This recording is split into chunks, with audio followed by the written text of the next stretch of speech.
Hi everybody, sanibonani, welcome to my channel. Igama lami Ntando Mdletshe, and on this channel sikhuluma ngama reality TV shows, ama celebrities kanye nama YouTubers. And today, you guys, I'm going to do the full review of the Bala family reality show. This is episode 8. I can't believe that we are this far, you guys. This show has been such a pleasant surprise in my TV life, okay? In my reality TV show life. I've loved this show, and I did not expect to love this show. I thought that it was going to be boring, and I didn't even think that I was going to watch the full season. But I'm watching it and I'm getting entertained, you guys. And I'm not the only one, honestly. I was reading some comments on Twitter. It looks like people are happy with this show. The common comment from people is that they feel like this is the real reality show because it doesn't feel like it's scripted. They were talking about the cars that the family members are driving, you know. Nobody went and hired this fancy car so that they look richer than they are. They're showing us their real house back at home. And, and we can relate to it. When they show Amakabeta Sekaya, Amanya, they are a little bit scratched here and there, which is basically how most of the houses look ekhaya. So it's very, very relatable, you guys, and people are loving that about this show. And for me personally, I'm loving it, and it has been a pleasant surprise. If you are joining me for the first time today on this channel, and you think that this is the channel for you, there is a subscribe button below. There's also a notification bell. Press both. Kanti-ke futhi if ufuna ukusupporta i-channel in other ways, there is a like button. The like button helps the channel a lot, you guys. It gives YouTube an indication that you like the video, so they might suggest it to other people. If you have some money to give to the channel, there is a thanks button. Also, if you watch adverts on this video, I do make some money there. And if you want to join membership, where you pay like 30 something rands, I believe, to be a member, you can press the join button. Anyway, you guys, let's start with this review. Remember last episode 7, we ended with them being at the dinner. It wasn't dinner, it was brunch at Loiso's house, which a lot of us were surprised that the family hasn't actually been at Loiso's house. It was the first time that they were at Loiso's house. Partly I do understand because, of course, they did state that Loiso did recently moved to GQ. And but another thing is that this family is not really that close. Someone actually did make a comment on Twitter to say that this show, it looks like it's bringing the family together. A lot of the times, the reality shows will tear families apart or tear marriages apart and relationships apart. This reality show, it looks like it's bringing this family together. The fact that the first time that they actually get to go and have a sit down a meal at Loiso's house is because they're shooting the show. It is forcing them to spend time together, which is something that is very clear that it wasn't happening with this family. So I like that for them. So you guys, there are two things that really they are discussing at this branch to complete this scene. One, they do discuss the issue of beliefs when it comes to the family, which is an issue that causes tension and a division, and also sometimes misunderstandings in this family. The issue of beliefs, because they believe in different things, so they're trying to find a way that they can support one another within the family and respect one another's beliefs, and still be able to do what each person wants to do in terms of their beliefs. So they do discuss that. Another thing that they talk about at that table is Opelo.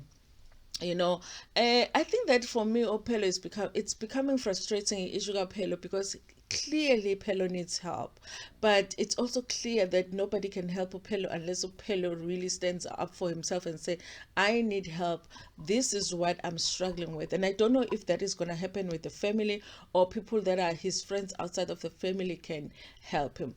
But also I do feel for him, so it's like I get conflicted when it comes to him. I do feel for him because it's very hard when in your family, every time the family is together, it's almost like you become content for the family. It's like every time that people are together, when they run out of what they need to talk about, they're always gonna go to you and talk about your issue, because you are that person that always has issues to be discussed.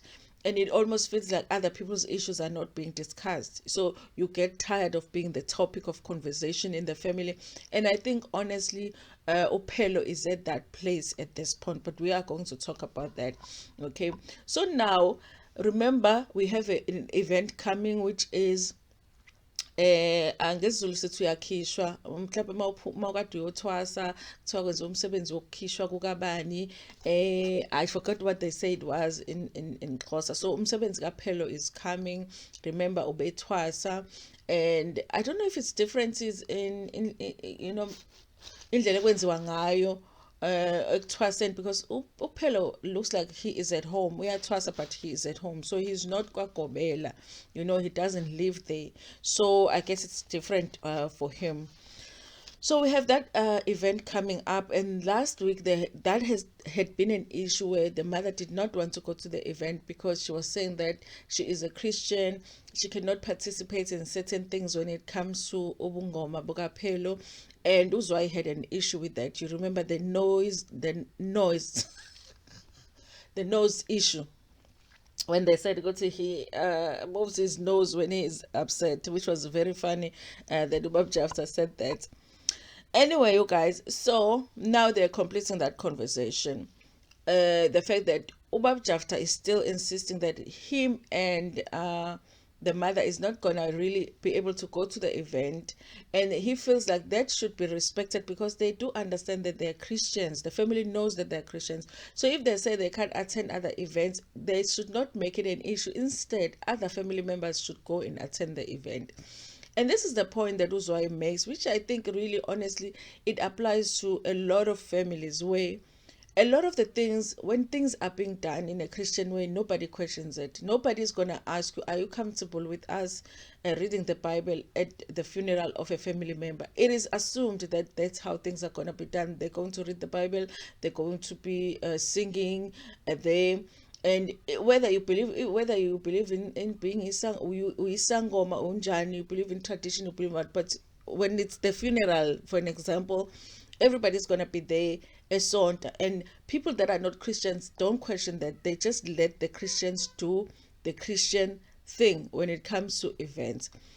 But when it comes to the other people doing things in a traditional way, Christians are always like, we're not gonna go there. I can't attend that. I can't touch utshwala besiZulu or umqombothi. I can't be in a room or like I can't be. It's like Christians can't do the same that other people who are not Christians do, which is, if Christians are doing their Christian things, other people will be there still sitting and watching the proceedings, respecting the fact that they want to do the Christian thing.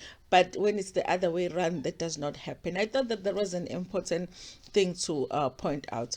Loizo's view on the whole thing is, listen, I am a Christian, but I'm always going to respect how other people are choosing to do what they want to do, and I will come and support if I can come and support. But there are things that are specific that I cannot participate in. But I think that what is important is to communicate, be able to communicate as a family member. Listen, I'm going to come and support you, but when you do this and this and this, maybe I might have to walk out of the room, or I won't eat this, or I won't touch this. But it does not prevent you from supporting the person. I thought that was important as well. Pinky points out that what is important for the family is to support each other, and also to not throw each other under the bus. And also they need to protect each other, because you know, like in the family sometimes, for an example, if someone had to ask Pink, oh, why was Loiso not at Pelo's event, instead of Pink saying, oh, Pela, uyabazi ukuthi ama Christians laba baz attend izinto, she can go like, no, he was working that day and he had explained, otherwise he would have come. You know, he's very supportive of his brother, he would have been there, but it was just that he was working, you know. So I thought she was referring to something like that they need to protect each other against abantu bangaphandle, instead of throwing each other under the bus. us, okay? So, and also the mother also pointed out, so let's not expose each other, you know. So basically they're saying amahla's family must remain in the family, you know. You mustn't talk about isn't as a family outside. Don't, for an example, don't discuss Pelo's issues with outside people. This is the example that I'm making up for myself. This is not the example that she gave, okay? Throughout this whole thing, Pelo doesn't really say much, which actually that ends up being the thing that draws the attention to him, because everybody has an opinion at the table on how they're moving forward as a family when it comes to all of this. And the conversation is basically started because of the event that is coming.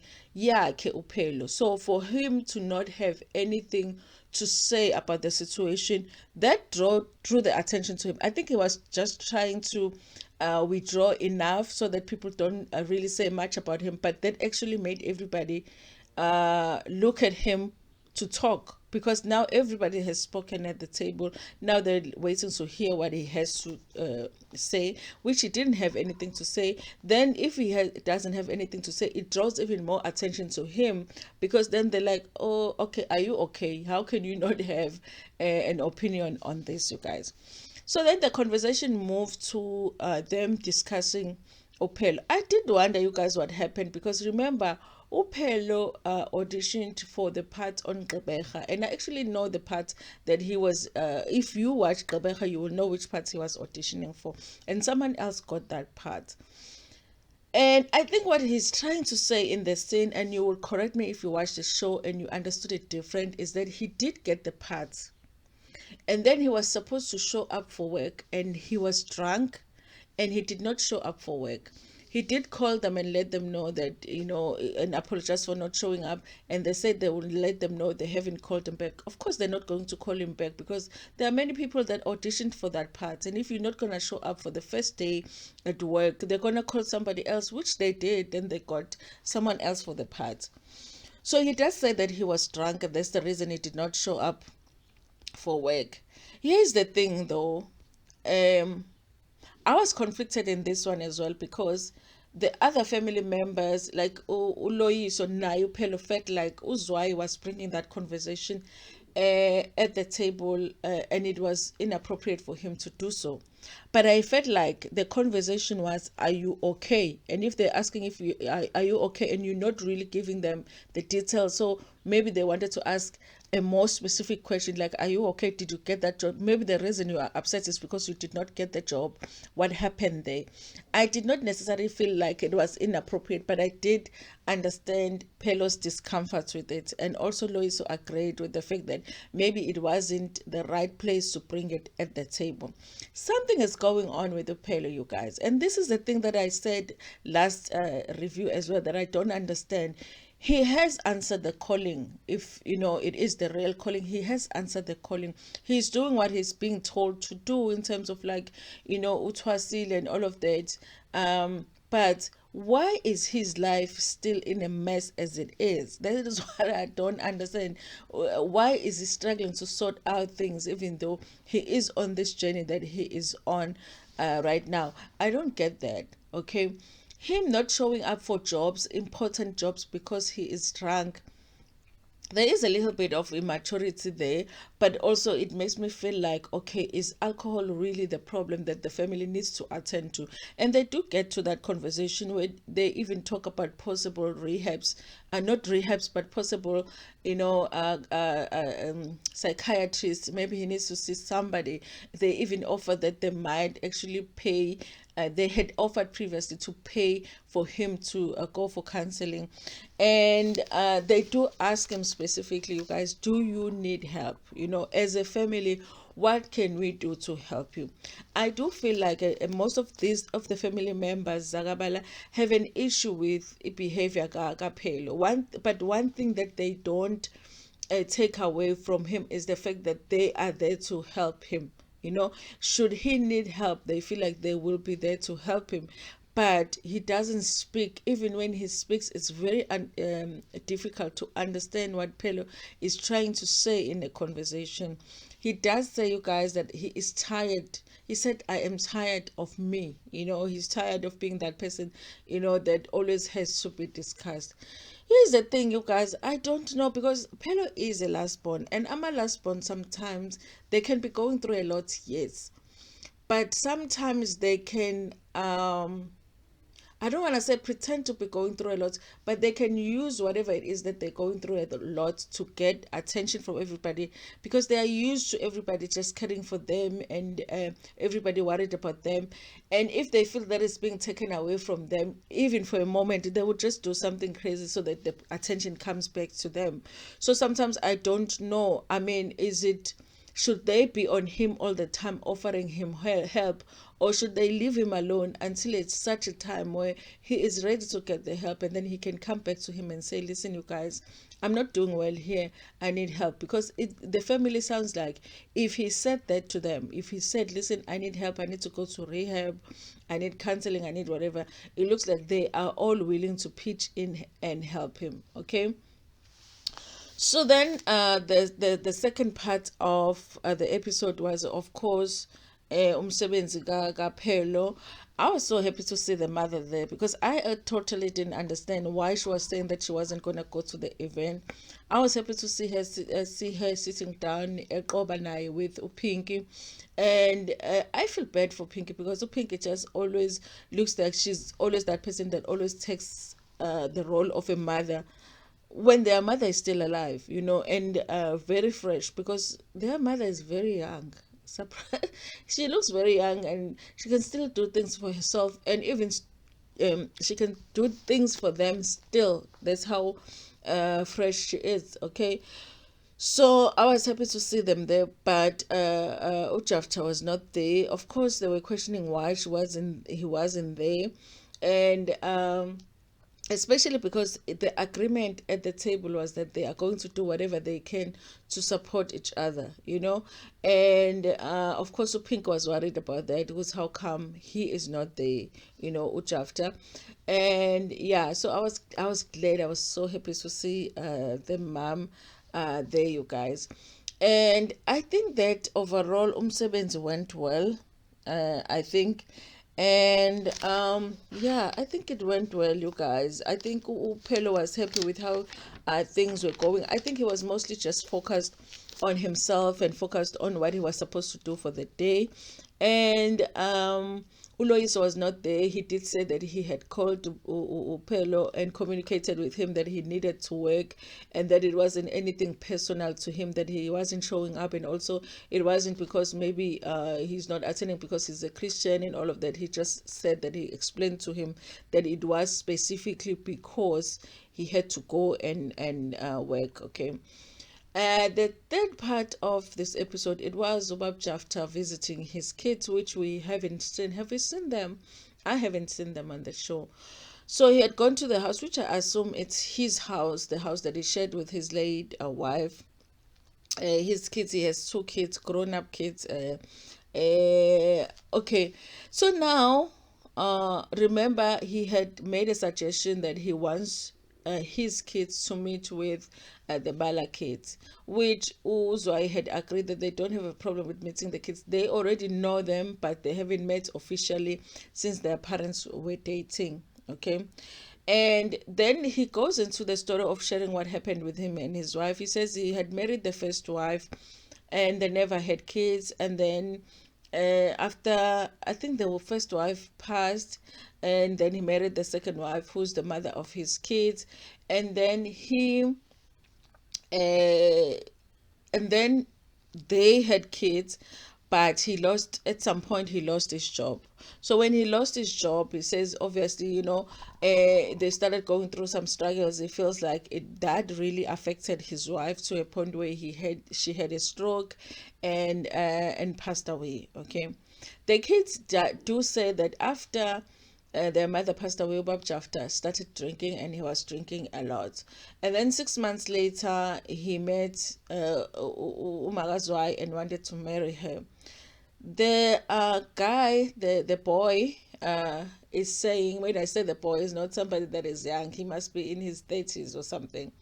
He says that he felt like it was too soon after his mother died. 6 months was too soon after his mother died. Guys, men can move on very quick, because he made sure to ask the question, Jafta, to say, you mean 6 months was too early? And he was like, yeah, the 6 months was too early after my mom died, you know.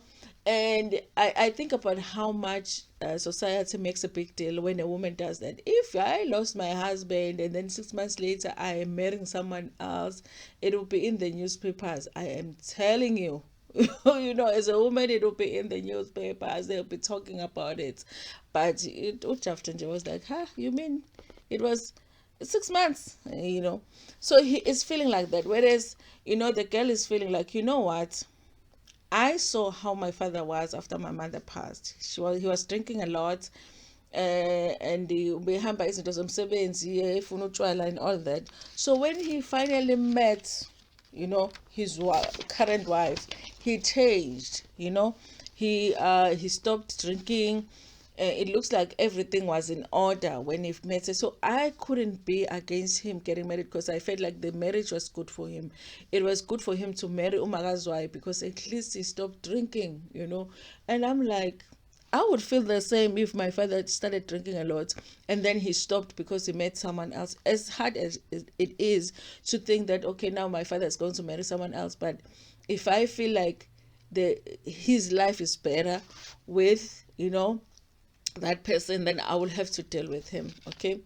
Now, his son is asking, but Dad, what was the reason that you decided to go stay at her house? Because I feel like isidima sakho siyehliseka by the fact that you're staying at the Bala house. Why didn't you choose other arrangements in terms of accommodation? And Jafta gets to answer that question, which is for the first time that we get to hear him answer that question, because even the Bala children are having that very same question. If Jafta wanted to marry you, why didn't he take full responsibility for you, take you to his own house? Why are you staying at our grandmother's house? So Jafta says, listen, when I married her, I had every intention to go and stay at my house with her. But she had a problem with, she did not want us to use the bedroom of my late wife. She felt like she wouldn't be comfortable with that. So the only option we had then was for us to live at her house. The option that we would have is to actually find another accommodation for the two of us. Because obviously at his house, the wife doesn't want to use the late wife's bedroom. At and then at her house, her children are not comfortable with Wabjafta staying there, so I guess they have to find another accommodation. But Wabjafta doesn't sound like he's working, so I don't even know if that is possible for them to be able to get another house. Okay. And then when he finally speaks to the kids about the his plan to have them meet, the kids meet, the kids are okay with it. They say no, they think that they're ready now, and they just want to get to know them and just hear how they feel about the whole thing. So I'm guessing that the whole meeting now is going to happen between the Bala kids and the Jafta kids, because I forget his surname all the time. Okay. Anyway, you guys, that was the episode for today. When I tell you that this show is really like entertaining, it is. If you haven't watched it, check it out, because you really are missing out. Anyway, thank you so much for watching this review. Please like the video before Pumegona, share it with your friends, with your family, and even with strangers. Ntanda kakhulu.